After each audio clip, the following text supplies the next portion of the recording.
আসসালামু আলাইকুম। এখন ঝটপট রান্না করব দারুণ মজার একটা রেসিপি। চিংড়ি মাছ দিয়ে ডাঁটা আলু দিয়ে একটি তরকারি রান্না করব। খেতে অসাধারণ মজা হয়। বাসায় অবশ্যই ট্রাই করলে বুঝতে পারবেন কতটা সুস্বাদু এই খাবারটা। আসুন তাহলে দেখে নেই এই রেসিপিটা আমি কিভাবে তৈরি করছি। মজাদার এই তরকারিটা রান্না করার জন্য আমি কড়াইতে তেল দিয়ে দিব পরিমাণ মতো, যে যেমন তেল খেতে চান সেরকম দিবেন। পেঁয়াজ কুচি দিয়ে দিলাম 2 টেবিল চামচ। পেঁয়াজগুলো লাল করে ভেজে নিব। এখন দিয়ে দিব আদা রসুন বাটা 1 চামচ করে। কিছু সময় ভেজে নিব মশলাগুলো কারণ কাঁচা গন্ধ চলে যায়।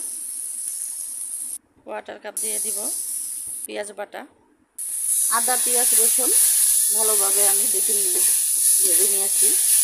এখন গুঁড়া মশলা করে দিব, তার আগে একটু পানি দিব।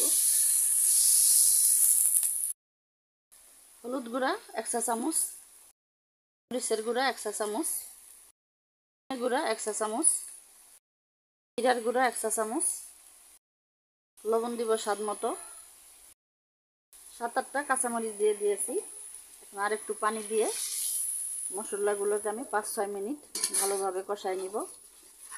মশলা গন্ধটা চলে যাবে, কাঁচা গন্ধ, মশলা থেকে তেল ছেড়ে দিবে। মশলাগুলো আমি 4-5 মিনিট ভেজে নিয়েছি ভালোভাবে। এখন চিংড়ি মাছগুলো দিয়ে দিব। ছোট বড় মিলিয়ে চিংড়ি মাছ নিয়েছি 200 গ্রাম। চিংড়ি মাছগুলো দিয়ে বেশি সময় রান্না করব না, কিছু সময় নেড়ে ছেড়ে মশলাটা দিয়ে মাখা হয়ে গেলে তরকারিটা দিয়ে দিব। এখানে আমি কিছু ডাঁটা নিয়েছি কেটে। ক্যামেরা দেখলেই বুঝতে পারবেন কীরকম সাইজ করে নিয়েছি। 2টা মিডিয়াম সাইজের আলু দিয়েছি। এখন কষাই নিব তরকারিটা।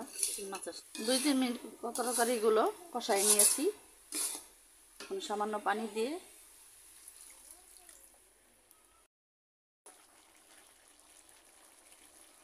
এখন ঢেকে দিয়ে রাখবো 2-3 মিনিট। 2-3 মিনিট হয়ে গেছে। যেটুক পানি দিয়েছিলাম পানিটুক শুকায় গেছে।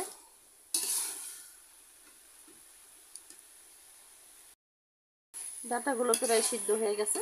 এখন তরকারিতে গরম পানি দিয়ে দিব।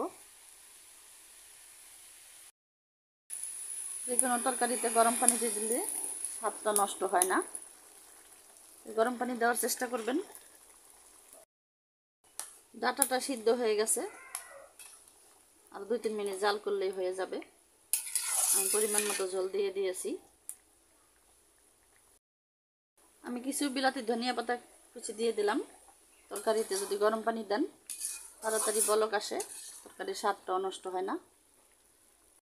এখন দিয়ে দিব 1/2 চা চামচ ভাজা জিরার গুঁড়া। এই তরকারিতে এই ভাজা জিরার গুঁড়োটা দিলে তরকারির স্বাদ দ্বিগুণ হয়, এটাও দেওয়ার চেষ্টা করবেন। এখন ঢেকে দিয়ে রান্না করব 2 মিনিট। 2-3 মিনিট হয়ে গেছে, তরকারিটা রান্না হচ্ছে। দেখতে পাচ্ছেন তরকারিটা হয়ে গেছে, আলু সব সিদ্ধ হয়ে গেছে।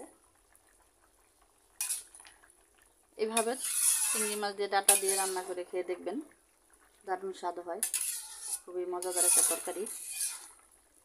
আমার এই রেসিপিটি যদি ভালো লাগে আমার চ্যানেলটা সাবস্ক্রাইব করবেন, পাশে থাকা বেল আইকনটা ক্লিক করে রাখবেন সবার আগে নোটিফিকেশন পাওয়ার জন্য। সবাই ভালো থাকবেন। আল্লাহ হাফেজ।